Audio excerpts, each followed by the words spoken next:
Y eso se parece un poco al primer gobierno del presidente Piñera, que si bien fue muy exitoso en las cifras, en la reconstrucción, en el terminar las listas de espera de salud, no fue tan exitoso en política. Y bueno, es un riesgo del que el presidente toma en función de sus metas. Yo creo que este gabinete está pensado en esta lógica del gobierno de emergencia. Y que efectivamente la tenemos en varias áreas. Hoy día veíamos cuánto va a valer la reconstrucción de Concepción. 500 millones de dólares. La de Valparaíso, ¿o no?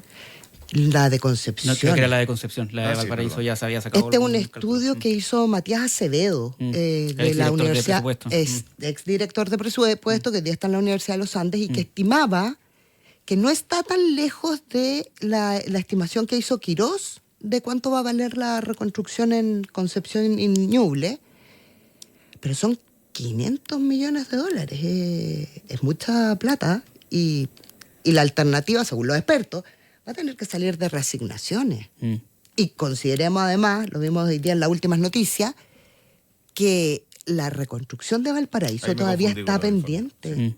Recién hay entregada, según el informe también del Instituto Libertad, 450 casas de 4.500, o sea, el 10%. Le va a tocar difícil al próximo gobierno y al ministro Produgia. Sí, Iván Produgia, ministro ya designado en vivienda. Pasa a ser la reconstrucción otra emergencia. Pero por supuesto. Que no estaba escrita, digamos. Que no estaba escrita, que va a requerir muchos recursos, mucha energía, y que es una tarea muy difícil. Yo me acuerdo de la reconstrucción del presidente Piñera el año 2010, después del terremoto.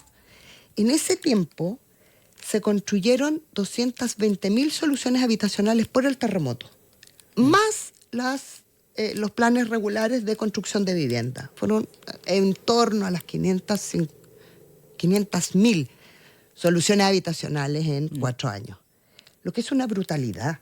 Hoy día la Cámara Chilena de la Construcción va a entregar un informe muy interesante respecto del déficit habitacional de Chile. ¿Y te conseguiste alguna cifra o no? Tenemos un par de cifritas, porque fíjate... En exclusiva para Radio Infinita, en el debut de Carla Munizaga. Tenemos, fíjate, 977.000 viviendas son lo que necesita Chile. Es otra crisis. Junto a la crisis de las reconstrucciones. Que además es más de lo que en algún minuto se había sacado el diagnóstico que era lo que necesitábamos. Muchísimo más. Muchísimo más. Muchísimo más, bordeamos el millón. En algún minuto se hablaba de 500.000 viviendas, acá estamos claro, llegando al las doble. Estimaciones, lo que pasa es que este informe suma, este informe se llama el Balance de Vivienda 2025, que está hecho por la Cámara Chilena de la Construcción, y lo que hace es una presentación de la evolución y el análisis del déficit de viviendas en Chile, del déficit habitacional. Y básicamente dice que se suman en este análisis la falta de vivienda, las personas en situación de campamento y en situación de calle. Y ese es el total, pero que es una cifra sideral. Brutal. O sea, en el gobierno que más casas se han construido, soluciones habitacionales, porque también hay construcción en sitio propio, claro. Hay otras más, fue el primer gobierno de Sebastián Piñera. Yo no sé cómo se enfrenta un déficit habitacional de casi 1 millón de viviendas. Uno de los problemas que ha tenido el ministro Carlos Montes, que en esta gestión, no solo la reconstrucción de Valparaíso, no solo el caso convenio, sino que la creación de viviendas ha sido uno de los puntos débiles, o que al menos se le ha puesto sobre la mesa en varios momentos como una crisis también. ¿Tú crees que en estos 4 años se perdió un poco el tiempo? ¿Hubo condiciones políticas, sociales, económicas que evitaron que esta cifra disminuyera? La reconstrucción y la construcción de viviendas es una tarea titánica. Yo me acuerdo que... Y te vas a acordar conmigo. A ver. ¿Tú te acuerdas que en el primer gobierno de Piñera se desarrolló un plan que era... un plan para reconstruir casas mal construidas? Específicamente las casas Copeva eran un ejemplo. ¿El que le entregaban herramientas? O sea, que había un bono para herramientas. Se derrumbaban los edificios y se construían nuevos, ¿te acordáis? Ya, sí.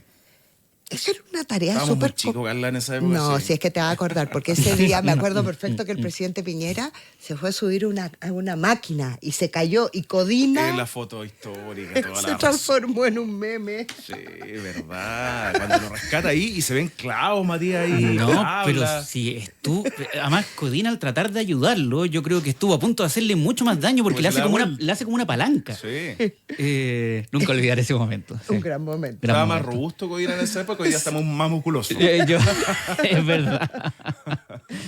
Bueno, pero ese tipo de desafíos habitacionales son muy grandes. O sea, imagínate lo que significa demoler un edificio, volverlo a construir, la solución temporal mientras construye para la familia. O sea, son desafíos enormes. ¿Ah?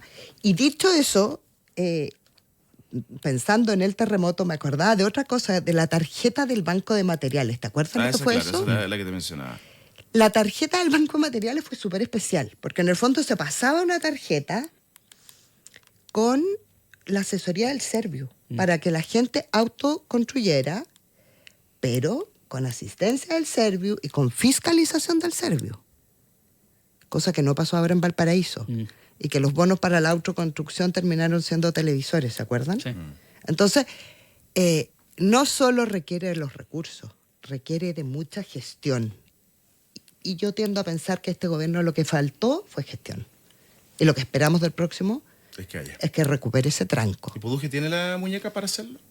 Oye, yo tengo la mejor impresión de Iván Poduje desde sus capacidades de experto. Yo me acuerdo cuando fue el incendio de Viña del Mar, de hace 2 años. 2 años. Justo en esta fecha, Sí. partió como el 1 de febrero. Fue la primera semana de febrero porque además pocos días después fallece el expresidente. Sí, claro. Sí. Y Iván Poduje tiene una capacidad técnica superior. O sea, creo que ahí... Ahora, tiene desafíos políticos, pero de la capacidad técnica yo creo que es el mejor que podríamos tener para este tipo de emergencias habitacionales. Y en la dupla ahí que se especuló en un minuto, que Daniel Mas se suma para tener un vínculo con el empresariado, digamos, más directo.